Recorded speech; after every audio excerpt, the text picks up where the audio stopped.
What's up, guys? Want to go over why I swung puts over the weekend. Obviously, we did gap down 1% and my cons printed, but I want to give you guys a rundown of why I took this trade and why I like to close to the downside.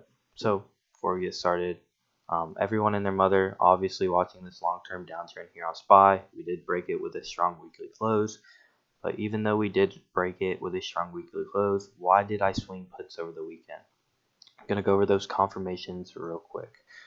Before we get started, for me to swing anything at all, whether it be to the upside, to the downside, I have to have multiple confirmations on a trade. This trade, I had like 3 to 4 confirmations, I believe.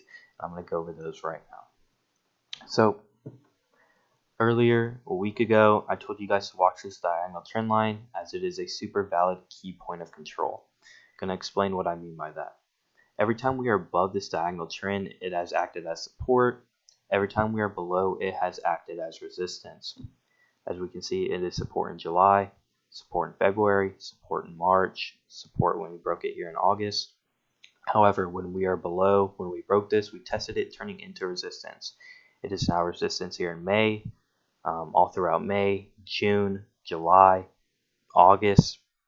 We got back below. It is now resistance again here in September, November, December, and we tested it again on Friday here in January. So obviously when we are above, it is support. When we are below, it is resistance. So one of my confirmations on this trade was, or one thing I liked was, we rejected this downtrend diagonal trend again here on Friday.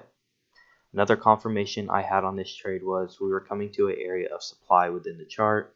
What an area of supply is essentially an area of resistance. As you can see, this purple highlighted area I have marked is from 407.50 all the way up to about 410. Why do I have this area marked? Anytime we are above this area, it acts as support or demand. Anytime we are below, it acts as supply or resistance. We can clearly see this back here in April when we test this zone. It gets bought up, showing that this zone is an area of demand or support. Tested it 3 times here. Tested it here again in February. We tested it here again in April. We tested it here again in May. So anytime we are above, again here in August as well, but anytime we are above this area, it has acted as support. Whether we wick into it, whether we close inside of it, it has acted as an area of support when we are above this zone. When we are below, it has acted as an area of resistance or supply. As you can see back here in May, we tested it, rejected it. Tested it here again in May, rejected it. So this former support is now resistance. Tested it here again in August, tested it in September, tested it in November, and we tested it here again on Friday as well. So when we were coming up into this area of supply, mixed with this diagonal trend rejection, those were 2 of my confirmations on this trade.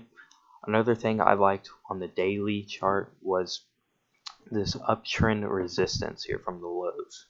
Obviously, if we draw that trend out from the lows, you can see that we tested it here in December, and all throughout this trend, we have rejected off of it. Rejected on the 9th, 11th, 12th, 13th, 17th, 18th, and we tested it here again on Friday.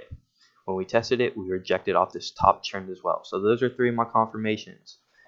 We had this diagonal trend. We're coming up into this area of supply. We were testing this top trend resistance and rejecting off of it. And then one more thing I liked was I pulled up volume on the day. As we were approaching this supply zone, we were seeing a decrease in volume. Normally when you see a move, you want to see an increase in volume backing a move. But when I continued seeing this volume die down to the downside, as we were approaching the supply area on Friday, I liked that as well. So those were my 4 confirmations on this trade and why I took it. Once again, rejection off the diagonal trend, rejection in the supply zone, rejection off this top trend, and then we had that lower volume going into that supply zone on Friday. So those were my 4 confirmations on this trade. My stop would have been if we got to close over this 410.50 / 411 area. That would have been my risk on this trade, and I would have cut it because we would have been above this supply, above this trend line, and it would have invalidated my trade. So that was the reason I swung puts over the weekend. So yeah, hopefully this video is helpful, and yeah, see ya.